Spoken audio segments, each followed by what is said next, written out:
네, 말씀을 시작하면서 우리 성도님들께 한 가지 질문을 드리겠습니다.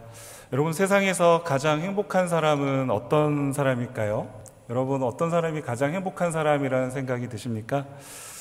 작은 일상 속에서도 감사할 수 있는 인생이 행복한 사람이 아닐까라는 생각을 갖게 됩니다.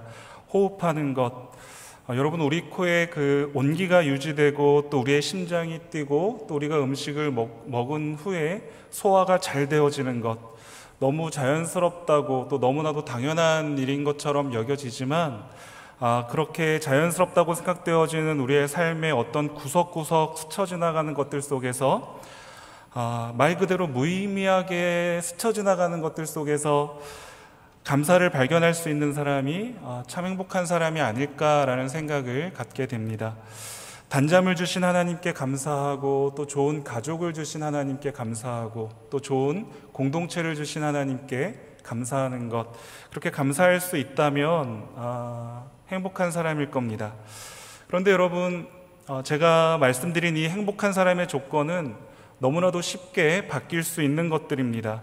잘 잤었는데, 이제까지 밤에 잘 때 한 번도 깬 적이 없었는데 갑자기 갱년기가 찾아와서 옆에 남편이 코 고는 소리에 잠을 깨어서 잠을 이루지 못하신다라고 하신 우리 권사님들 많이 뵀습니다. 남편이 그렇게 얄밉다고 말씀하시더라고요. 그렇게 갱년기가 찾아오는 바람에 이전에는 너무나도 잘 잤는데 이제는 단잠을 자지 못하는 것에 대한 불편함, 평안했었는데 가족들 중 누군가에게 어떠한 일이 일어남으로 인해서 모두가 다 그 평안함이 깨어져 버린 시간들을 보내고 계시는 분들, 그러한 것들을 보게 되면 이러한 이유들 때문에 모든 조건이 완벽하게 행복할 수 있다는 것은, 모든 조건이 완벽해야지 행복해질 수 있다라는 것은 쉽지 않은 일이고, 또 그런 행복이 있다 하더라도 오래가지 못한다라는 것을 우리는 이미 경험적으로 너무나도 잘 알고 있습니다. 따라서 행복은 조건적일 수 없다라는 말에 우리 성도님들 모두가 다 동의하실 수 있을 줄로 압니다. 그러면 여러분, 우리는 어디서 행복을 찾아야 할까요? 우리는 어디에서 행복을 찾고 어떠한 사람이 참 행복한 사람인가를 생각해 볼 필요가 있습니다. 오늘 말씀에서 그 답을 찾으실 수 있기를 바라겠습니다. 여러분, 골로새서는 바울이 썼지만 이 바울은 골로새 교회에 있는 성도들을 한 번도 만난 적이 없습니다. 직접적으로 한 번도 본 적이 없는 것이죠. 그러나 골로새 교회에 이단이 침투함으로 인해서 교회가 위기에 처해 있다라는 소식을 바울이 듣고는 바울로 하여금 큰 근심이 되는 문제가 생긴 것이었습니다. 그러므로 바울은 2장 1절에서 자신이 골로새 성도들을 위해서 애쓰고 있음을 밝히면서 자신이 그리스도에 대하여 말하는 것은 골로새 성도들로 하여금 이단 사상의 속임에 빠지지 않게 하려 한다라고 강조하고 있는 내용이 2절에서부터 4절까지 말씀되어지고 있습니다. 그리고 이어서 5절에서는 바울 자신은 비록 몸으로는 떨어져 있지만 영적으로는 골로새 성도들과 함께 있어서 그들의 신앙이 굳은 것에 대해 기뻐한다라고 말하면서 골로새 성도들이 믿음을 지켜주기를 소망하는 마음을 우회적으로 피력하고 있는 말씀이 바로 5절에 있는 말씀입니다. 그러면서 우리가 읽은 6절과 7절에서 바울은 그리스도를 주로 고백하는 골로새 성도들을 위한 그 권면을 6절과 7절에서 말하고 있는 것이죠. 여기서 바울이 골로새 성도들에게 주는 권면은 다음과 같습니다. 저희들 6절과 7절 말씀을 한번 같이 읽어볼까요? 6절, 7절 다시 한번 같이 읽겠습니다. 그러므로 너희가 그리스도 예수를 주로 받았으니 그 안에서 행하되 그 안에 뿌리를 박으며 세움을 받아 교훈을 받은 대로 믿음에 굳게 서서 감사함을 넘치게 하라. 아멘. 여러분, 바울이 이 골로새 성도들에게 주는 두 가지의 권면이 있습니다. 첫 번째는 뭐냐면 그리스도를 주로 받았으니 계속해서 그 안에 행하라 라는 것이었습니다. 이것이 6절에 있는 말씀이고요. 또 두 번째로 주는 권면이 7절에 있습니다. 그리스도 안에서 뿌리를 내리고 세움을 입으며 가르침을 받은 대로 믿음에 굳게 서서 무엇이 넘치도록 하라고 말하고 있습니까? 감사가 넘치게 하라라고 말씀하고 있습니다. 여러분, 우리는 그리스도 예수를 주로 받았습니다. 여러분, 여기서 그리스도 예수를 주로 받았다라는 이 말, 이 말 무슨 의미일까요? 그리스도 예수를 주로 받았다라는 말, 이것은 무엇을 의미하겠습니까? 1장 12절에서부터 18절까지 있는 말씀을 보시면 바울은 이미 우리 주님께서, 우리 그리스도께서 교회의 머리요 만물의 으뜸이시다, 그러므로 우리 주님은 모든 면에서 탁월하신 분이시다라는 것을 1장 12절에서 18절까지 이렇게 나타내고 있습니다. 말하고 있습니다. 따라서 그리스도 예수를 주로 받았다라는 이 말은 만민을 구원하시기 위해서 십자가에 달려 죽으시고 사흘 만에 부활하셔서 하나님 우편에 앉아 세상을 통치하고 계시는 우리 만유의 주님, 그 만유의 주님이 나의 주인이라는 것을 마음으로 받아들였다라는 의미입니다. 그리스도 예수를 주로 받았으니 라고 하는 말은 그 주님이 만물의 주이시오 나의 구속자 되시며 나의 구원자 되시는 그 주님을 내가 마음으로 받아들였다라는 말입니다. 이렇게 만유의 주님을 마음으로 받은 사람들, 이 사람들은 우리의 주님 안에서 행해야 하는 것입니다. 행한다라는 말은 문자적으로 걷다라는 것을 의미합니다. 우리는 매일매일 한 걸음 한 걸음 예수 그리스도의 주인 되심, 예수 그리스도의 주님 되심을 인정하며 모든 일을 행해야 하는 겁니다. 매일매일 한 걸음 한 걸음을 내가 가고 싶은 대로 가는 것이 아니라 주님과 동행하는 것이죠. 따라서 우리가 주님을 마음으로 받아들여서 주님 그 안에서 행한다라는 이 말은 한 발자국 한 발자국을 걸을 때 주님과 동행한다라는 의미가 되는 것입니다. 다시 말하면 예수를 나의 주로 받아서 주님과 그 안에서 행한다라는 이 말은 주님의 임재를 체험하며 사는 사람들이다라는 말입니다. 주의 임재를 체험하며 사는 사람들, 주와 연합하여 살아가는 사람들이 바로 여기에 해당되는 사람들입니다. 바로 저와 여러분들인 것이죠. 예수 그리스도가 나의 주인이신 것을 고백하며 살아가는 사람들, 나의 내딛는 걸음걸음이 주의 인도하심임을 굳게 믿으며 살아가는 사람들, 그러므로 어떠한 길을 가든지 어떠한 곳으로 가든지 그곳이 사망의 길이 아니며 실패의 길이 아닌 것을 믿고 다른 박질에 나가는 사람들, 그러한 사람들이 바로 저와 여러분들인 줄 믿으시기를 바랍니다. 여러분, 이렇게 우리의 인생은 여행길과도 같다라고 말하고 있습니다. 우리의 인생은 여행길과도 같다라고 말하는데 우리는 이 여행길과도 같은 인생을 단숨에 달려가 버릴 것으로 기대해서는 안 되는 것이죠. 너무나도 지루하다고 막 뛰어간다고 해서 그 길이 그 끝이 빨리 오는 것이 아니라는 것입니다. 주님이 부르시는 그날까지, 주께서 오시는 그날까지 우리의 이 인생의 여행길은 끊임없이 계속해서 지속되어지는 것이죠. 우리는 그래서 꾸준히 뚜벅이와 같이 한 걸음 한 걸음 내딛는 것입니다. 주와 동행하며 가는 겁니다. 주의 임재를 체험하며 살아가는 겁니다. 주와 연합하며 주의 임재하심 속에서 주의 말씀을 세밀한 그 음성을 들어가며 주의 말씀 속에서 주와 동행해 나아가는 그 길이 우리의 인생 여행길이 되어야 된다는 것이죠. 여러분, 우리는 꾸준히 앞으로 나아갈 것인데 그 꾸준한 전진은 뿌리를 깊이 박을 때 혹은 기초를 단단히 채울 때 우리는 그렇게 꾸준하게 한 걸음 한 걸음 내디딜 수가 있게 되는 것입니다. 그 자리에 주저앉거나 그곳에 장막을 치고 그곳에 머물러 있는 것이 아니라 저 본향을 향하여서 나아갈 수 있게 되는 겁니다. 주님과 동행해 나아갈 수가 있게 된다는 것이죠. 어떻게 할 때요? 뿌리를 깊이 박을 때요. 무엇에 뿌리를 깊이 박을 때입니까?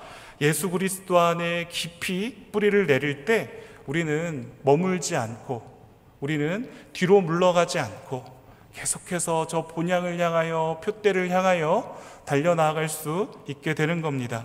잘 아시는 대로 뿌리는 뿌리 자신을 위해서 존재하는 것이 아닙니다. 그 식물을 튼튼하게 받쳐주고 성장하도록 돕기 위해서 뿌리는 존재합니다. 이처럼 우리는 예수 그리스도의 십자가 공로에 뿌리를 받고 세움을 입고 믿음에 굳게 서야 하는 것이죠. 그렇게 할 때 우리는 그리스도께로 성장할 수가 있게 되는 것입니다. 교훈을 받은 대로 믿음 안에서 성장하는 겁니다. 다른 어떤 비밀이나 어떤 고상한 교양이나 지식이 우리를 성장시키는 것이 아니라는 것입니다. 오직 하나님의 말씀을 들을 때 우리의 믿음이 하나님께로 자라는 것입니다. 참된 복음을 들을 때 우리가 그리스도의 십자가 그 은혜 안에 날마다 머물러 있을 때 우리의 영혼이 한눈 팔지 않고 본향을 바라보게 되는 것입니다. 그래서 이 땅의 어떠한 유혹에도 치우치지 않고 좌로나 우로나 치우치지 않고 그리스도의 그 은혜를 바라보며 주님과 동행함으로 주의 임재하심을 벗삼아 나아갈 수가 있게 되는 것입니다. 오직 하나님의 말씀, 오직 그 교훈대로 다 살아갈 때, 그 교훈대로 행하게 될 때 우리는 그렇게 주 안에서 자라날 수가 있게 되는 것이죠.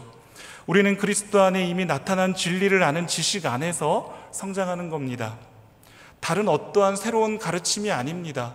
하나님께서 우리를 사랑하셔서 만세전부터 계획하신 그 뜻 안에서 그 기쁘신 구원의 계획하심을 예수 그리스도 안에서 펼쳐내어 주신 것입니다. 우리의 죄로 인하여 우리는 영벌에 처할 수밖에 없고 사망 가운데서 비참함 속에서 거할 수밖에 없는 우리들을 하나님께서 이 세상 수많은 사람들 가운데 우리를 불러주셨고 그 만세전부터 계획하신 그 뜻 안에서 영원전부터 계획하신 그 뜻 안에서 우리를 자녀 삼아 주신 것이죠. 언약의 백성 삼아 주신 것입니다. 그리고 그 언약대로 우리를 불러주셨고 예수 그리스도를 아는 빛 가운데로 우리를 그 빛 앞에 우리를 서게 해주신 것입니다. 우리는 그 빛을 바라봄으로 인하여서 내 모든 어두움과 모든 죄의 그림자들을 다 떨궈내고 그 찬란하게 빛나는 예수 그리스도 앞에 서게 될 때 하나님께서 우리를 의롭게 바라보시며 주의 백성으로 인쳐주시고 하나님 백성 삼아 주신다는 것을 우리는 굳게 붙잡아야 될 줄로 믿습니다. 전혀 새로운 것이 아니잖아요. 복음입니다. 우리는 이 복음을 듣고 들을 때에만 우리의 믿음이 늘 하나님 앞에서 자라나게 되는 겁니다.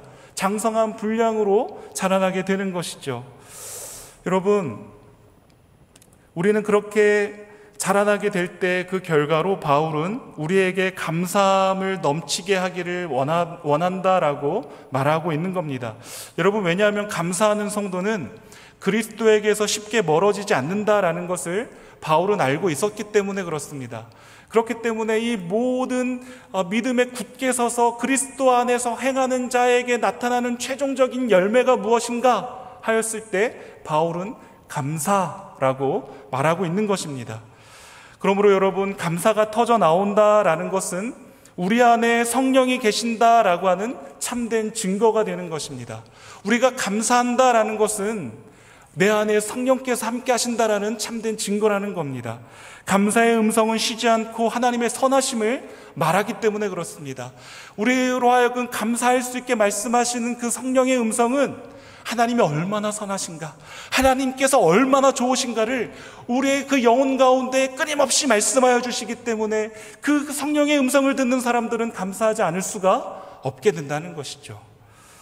감사는 아무것도 주장하지 않습니다. 감사는 사람이 받는 것을 전혀 공로로 여기지 않고 오로지 하나님이 주시는 것만 은혜로 여기기 때문에 그렇습니다. 그렇기 때문에 감사하는 사람은 어떠한 것도 주장하지 않습니다. 또 감사는 하나님의 사랑에 놀라는 반응입니다. 여러분, 다른 사람이 나에게 따뜻한 말 한마디 해줘도 그것이 얼마나 감사합니까? 얼마나 좋습니까? 그 대상에게 얼마나 고맙습니까? 그냥 스쳐 지나갈 수도 있는 것인데 그것을 기억해주고 어떻게 잘 지냈어? 무슨 일 있었는데 그 문제는 좀 해결됐어? 좀 예전에 아팠었던 것 같은데, 예전에 좀 얼굴이 안 좋았던 것 같은데 지금은 좀 어때? 그냥 아무렇지도 않게 나에게 관심 가져주고 말 한마디 따뜻하게 해주는 그것, 여러분 얼마나 고맙습니까? 이처럼 감사는 하나님 사랑에 놀라는 반응입니다. 다른 사람이 나에게 관심 가져줘서 그렇게 세심하게 물어봐주는 것도 고마우면 손 한번 잡아주고, 나한테 그렇게 물어봐줘서 너무 고마워, 나한테 그렇게 얘기해줘서 너무나도 고마워, 나에게 그렇게 관심 가져줘서 너무 고마워, 우리 그렇게 반응하지 않습니까? 마찬가지입니다. 감사는 하나님 사랑에 놀라는 반응입니다.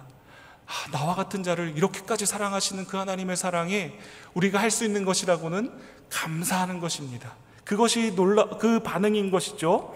그리고 감사가 기쁨의 언어인 이유는 더 이상 자신의 어떠함을 의지하지 않고 내 할 수 없음을 온전히 드러낼 때 도우시는 하나님의 손길을 만나기 때문에 감사는 기쁨의 언어가 되는 것입니다. 여러분, 사람들 앞에서 난 이거 못해 그러면 어느 누구도 대부분의 많은 사람들이 나를 불쌍히 여기거나 긍휼히 여겨주지 않습니다. 오히려 더 무시할 뿐이죠. 이것도 못해? 이 사람은 아무짝에도 쓸모없는 사람이야? 혹시 이렇게 생각할 수도 있을까 싶어서 못하면서도 잘할 수 있는 척하고 우리는 그렇게 사회생활에 나가지 않습니까? 그런데 하나님 앞에서는 전혀 그럴 필요가 없다는 것이죠. 하나님 앞에서 나의 연약함을 있는 그대로, 나의 부족함이 있으면 있는 그대로 다 드러낼 때, 하나님 나 이거 못해요. 하나님 내 힘으로는, 내 능력으로는 도무지 할 수 없어요. 그러나 그럴 때에도 주님께서 나를 도와주실 줄 믿어요. 하나님께서 나를 도와주시고 나와 함께 하시면 나 능히 이거 해낼 수 있음을 나는 믿어요. 하나님, 우리 그렇게 할 때 우리는 어떠한 것들을 경험합니까? 내 힘과 내 능력과 내 지혜로는 도무지 감당할 수 없는 이 모든 일들을 도우시는 하나님의 손길을 우리는 경험하게 됩니다. 여러분, 그러므로 우리는 그때 또다시 하나님 앞에 기뻐하며 감사할 수 있게 되는 것이죠. 그러므로 감사는 기쁨의 언어가 되는 것입니다. 또 감사는 하나님이 우리를 사랑하시고 우리는 그 사랑에 기쁨으로 반응하기 때문에 감사는 서로 의존한다라는 표시입니다. 내가 하나님 앞에 감사한다는 것은 하나님이 나를 사랑하시기 때문에 내가 하나님 앞에 할 수 있는 표현인 것입니다. 그렇기 때문에 이것은 내가 일방적으로 하나님께 올려드리는 표현만이 되는 것이 아니라 하나님의 사랑을 내가 알고 그 사랑에 내가 반응하는 것이기 때문에 상호 의존의 표현이 되는 것입니다. 그러므로 감사한다는 것은 하나님이 나를 사랑하고 내가 그 사랑을 안다라는 표시가 되는 것이죠.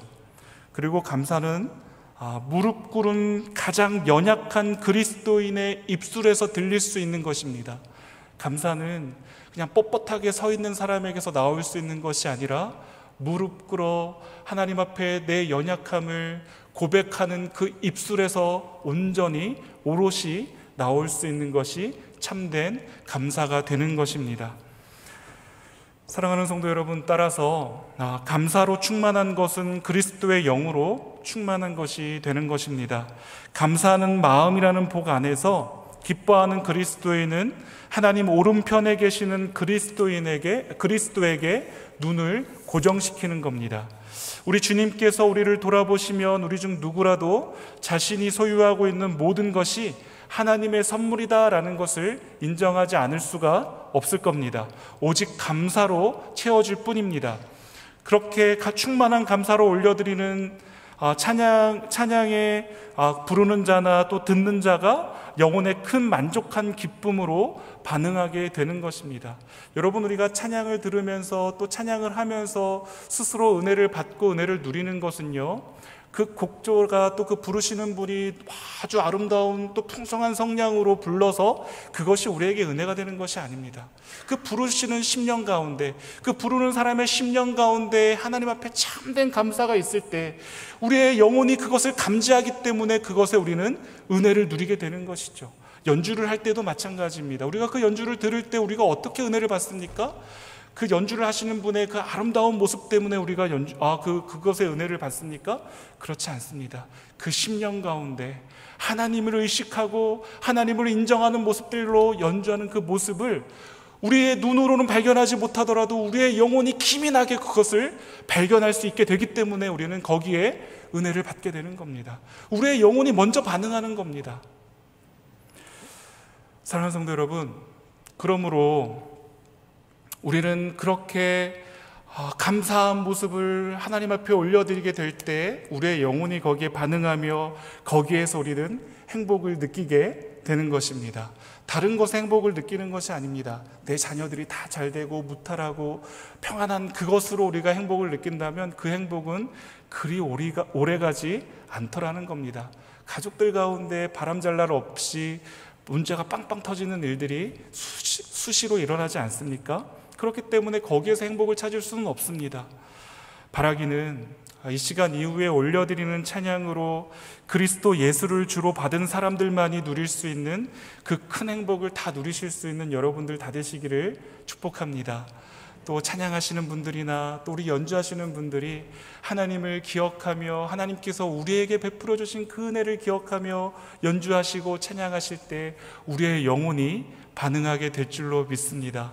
그래서 이 자리에 모여있는 우리 모두가 또 온라인으로 이 시간 함께 하시는 우리 성도님들 있는 그 처소에서, 그 가정에서 감사로 충만한 우리 공동체와 또 우리의 모든 처소들이 다 되시기를 주님의 이름으로 축복합니다. 기도하겠습니다. 하나님 아버지, 감사합니다. 추수감사주의를 맞아 우리의 감사의 대상이 우리 구주 예수 그리스도이심을 다시 한번 확인하게 해주시니 감사합니다. 죄의 비참한 결과로 영벌과 사망에 처할 수밖에 없었던 우리가 그리스도 예수를 주로 받게 해주시니 감사합니다. 이 은혜 안에 거하여 믿음의 뿌리를 하나님 말씀대로 행하며 기뻐하고 감사가 넘치는 멋진 인생 살아가기를 원합니다. 이 시간 이후에 올려드리는 찬양들 속에 우리의 감사와 기쁨을 받으시고 영광받아 주시옵소서. 그리하여 한 주의 모든 생활 속에서 또 우리의 처소 속에서 믿음의 감사와 기쁨의 순종이 넘치는 우리 모두 되게 하여 주시옵소서. 감사드리며 예수님의 이름으로 기도합니다. 아멘.